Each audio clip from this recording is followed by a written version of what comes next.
Well, hey, what's up, everybody, and welcome back. It's Module 4 of the Job Interview Mastery course, the College Grad Edition, and you know what today is. Today, Stu, it's finally here. It's interview day. Should I be excited? You should be very excited. There's lots to talk about. That we have lots of different types of interviews that we can cover, so we're going to get into all of that, and we're going to talk about how you can really tailor and then refine your strategy for today, the interview day, to make sure that you're, really right for that audience that you're speaking with. So whether it's the recruiter, hiring manager, whatever the format is, we're going to get into all of that. So there's lots to cover. And I think we talk about you need a specific strategy for each step of the process, right? It's not one size fits all. So I think we should sort of quickly kind of run through, if this list seems intimidating, phone, in-person, panel, HR manager, on location, client meeting, Skype. These are some of the things that a candidate can expect to face these days. So a phone interview, very different from an in-person interview, and we're going to talk a little bit about some of the strategies that you can employ in each of these different situations. And we're going to we'll fire through these kind of quickly, but I think the key point to know is every interview has a specific step in mind. You should have one goal for each step of the process. I know the end goal is to get hired, right? I know we're trying to get the offer, but the reality is you're not going to get hired from the phone interview, even if you're the rock star of rock stars. What the phone interview is to do is to get you where? Yep, absolutely. Get you to in-person, right, and then to hopefully meet with the recruiter, the hiring manager, whoever is the right person for ultimately to hire you. So the phone screen, which is typically what we would call it, but they'll say, oh, maybe I want to check in with you for 15 minutes. Yeah. Let me reach out to you, Stu. Let's talk for a few minutes. Your goal there, short, succinct answers, because more than likely, they probably want to bring you in for the interview. They're just looking for, in this call, like validation or some of those red flags that we talked about that would say, absolutely, okay, maybe we can't bring Stu in for this. Yeah, and this is, just so you know, this is really the recruiter's opportunity. They're the one who presents a slate of candidates to the hiring managers, the people that you would actually be working with. So the recruiter is somebody that, you really need to hold in high regard. A lot of people, I think, make that mistake of just thinking, this is somebody who, I don't know who this isn't who I'd be working with, but they are the gatekeeper for you getting into this organization. So hold them up on a pedestal, really. And they're going to be not only your best source of information, as we've talked about, but the reality is internal recruiters, client, third party, whatever, so many times hiring manager will say to the recruiter, would you hire this person? Yeah. If this person was going to work for you, would you say yes? And you want that to be a yes, because if your recruiter does anything, because they're going to know you the best, if they're like, well, I'm 80% there, or 60% there, you want the recruiter you work with to be a fan. Okay, so we talk about a phone interview. I think short, succinct answers because you want to get to the in-person. Okay, now we've made it to the in-person. Lots of different types of in-person interview. It's rarely anymore one person calling you in, you get to just sit down for a half hour, and you're out of there. Yeah, I mean, in person, you really should ask the recruiter in advance what you can expect for that day. There's a lot that could happen that day. You could meet with several people all at different times. You could meet with several people in a panel interview. There's a lot of different choices that the company has. So if I'm the candidate, I want to know exactly what I can expect. Who am I going to be meeting with? And I think that that's something that's really important to know. You arm yourself with as much information as possible. And ask the recruiter, or if you're not going through a recruiter, if you're just getting an email back maybe from someone in human resources that just has a time and you don't have the chance to get that back and forth, that's where you use the resources. That's where you go on LinkedIn, you do a search with the company's name, you put in HR manager or recruiter and generalist or whatever, and you find who those people are. Not just because you want to see the face and you want to be able to put that in your sort of vision of that interview, but also you can look for little steps, little hooks to build rapport as you meet with all of those people in a panel interview. Oh, yeah. Or I like to say speed dating, because I think that's a better sort of metaphor. Absolutely. I mean, I think a panel interview, it can be, kind of intimidating. There's going to be anywhere from 2 to 4 to 5 even people in the room. And it's just so important, as you're in there, don't look and focus on just one of the interviewers. Make sure that you're making equal eye contact. I think, biggest misconception from candidates is that the panel interview is to scare them. It really is just so that everyone is kind of hearing the same thing at the same time from that candidate. And this is your chance. If you have a panel interview, like you walk in, you've got 4 or 5 people there, they're looking to be interested. They Yeah. want, they're not there to take notes. They're not there to read their email. They want, this is your chance for a little bit of a presentation. This is you have an audience here. Take advantage of that, because if you get that group on your side, then all of a sudden the panel interview goes from sort of the Roman Senate that we all like to talk about, right? Thumbs up, thumbs down. And you end up with advocates. You end up with information that other candidates might not get. So in the panel interview, include everybody. Yeah. Everybody in the room. And if you're in a panel interview and they say to you, hey, we're going to do like a little role play, ask, okay, is it just you and I? Or should I include everybody? Are they spectators here? Right. Because you just don't want to be awkward. And I think that's how we all feel. I mean, as the interviewer, you feel awkward for the candidate when you walk into that. Okay, what if you're not going to do a panel interview? What if you're doing an interview with HR or the hiring manager or the boss's boss, the big cheese, as we used to say? Yeah, those are all, things that are likely to happen, or some combination of those. Again, your energy needs to really mirror that person, and go into that excited. You are there to get that job, and you want to make sure that that's coming across in a very professional way. But if the person is a little bit more laid back, maybe they're sitting like this, they're sitting back, mirror that in your response. If they're a little bit more energetic and kind of leaning forward, it's okay to mirror that energy as well. Right. But also don't be scared if you get anybody, especially like that boss's boss, that give you the poker face, right? That just give you and you're giving these answers and you think, Mike, I'm killing it here. Yeah. Right? I don't understand why I'm not getting any reaction. That is a style that some senior people use in interviewing. Don't let it throw you. Even though you're there to mirror energy, if someone is going to give you, that stone face, just throw energy at them, throw love at them. Just be entertaining, be full of, enthusiasm, and you'd be surprised that on the other end they're going to say, "Wow, that was like the best of the day." Because no matter how stiff, my, kind of game was, they weren't thrown off. They just kept bringing, just kept bringing it. You have no idea what they're thinking. Right. So just be yourself, but really do project that positive energy, and, make sure that it's, appropriate for who you're meeting with. So let's talk about on location, because I like this one. And what I mean by on location, this is if you're interviewing maybe with a company that's like a big box retailer, or maybe you're interviewing like at a Starbucks, where you might get the interview at one of the franchises or actually at one of the stores. And a lot of hiring managers love to do this. I think I read somewhere that the CEO of IHOP used to do this.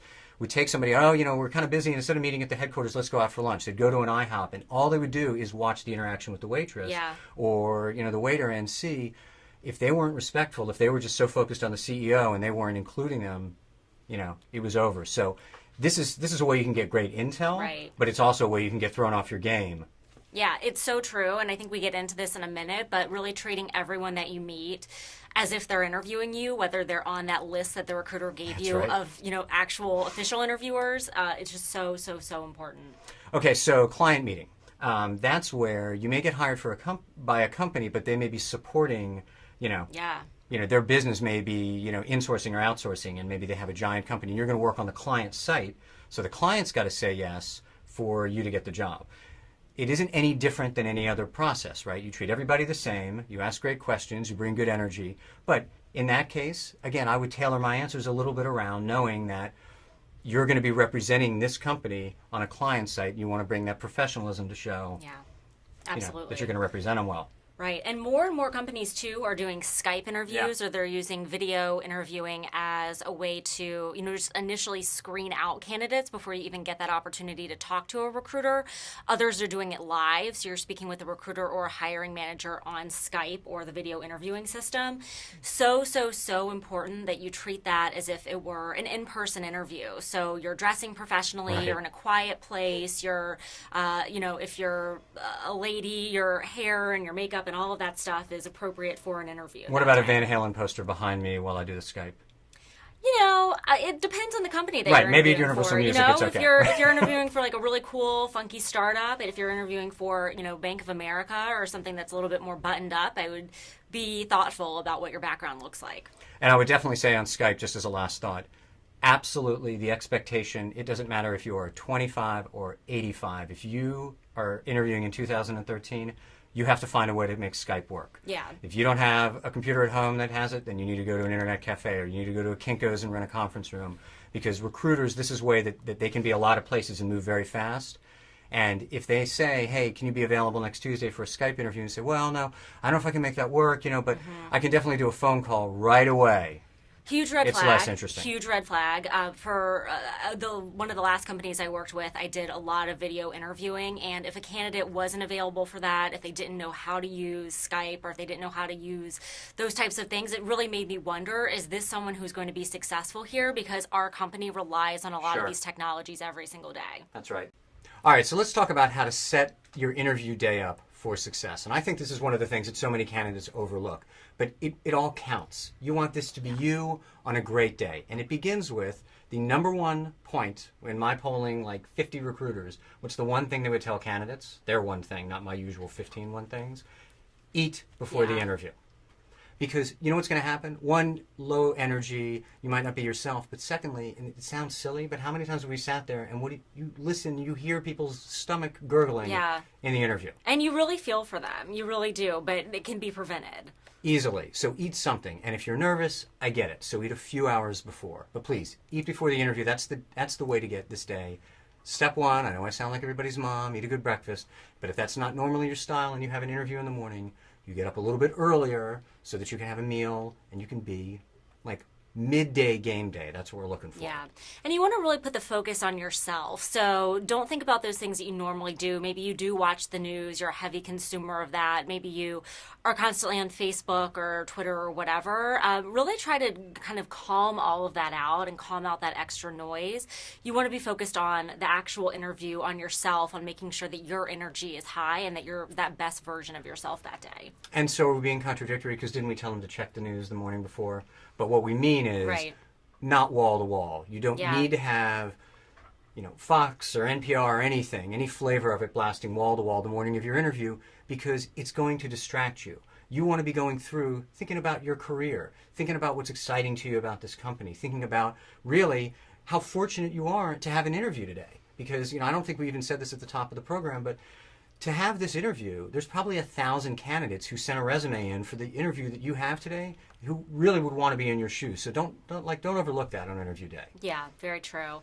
Good music, listening to that, things that make you feel good about yourself or that you love listening to, that's always a great way to get jazzed up and ready to go, or something that calms you. But I always listen to just sports talk, right? Should I listen to that on the way to the interview? I mean, everything no. is up to you, but probably not. I say really no the because focus that's is right. on yourself and on. And you don't want anything that I think is confrontational. I think sports talk it's another one of these things. It's opinionated. So a lot of guys I know, that's what they listen to in the car.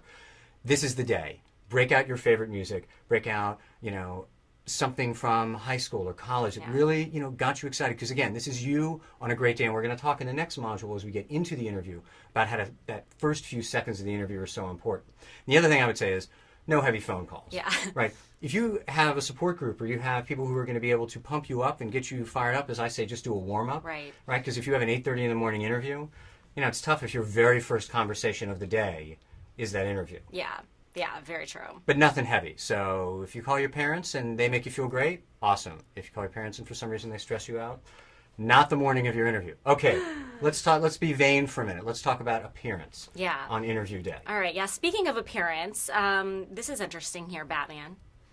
It's interview day. This is like my lucky shirt. What's wrong with Batman? Everybody loves Batman. You love Batman. You might even, have a mention of it on your Twitter or whatever else. And that's totally fine. Everyone has things that they love. But bringing these types of things to the interview is probably not a good idea.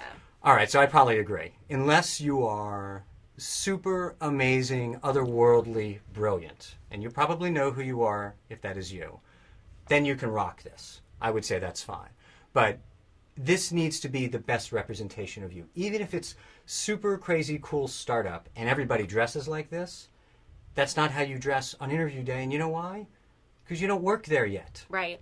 Yeah, absolutely. And one of my last jobs was at a really awesome startup like that. We didn't, though, like it when candidates came in that way, if they were wearing their hoodies or jeans or whatever, because we still wanted to know that they were serious about it. We took our business extremely seriously, and we wanted candidates who reflected that. So it's okay if you're interviewing at a place like that. You know, guys can wear a button down, Right. tucked in Right. into nice pants.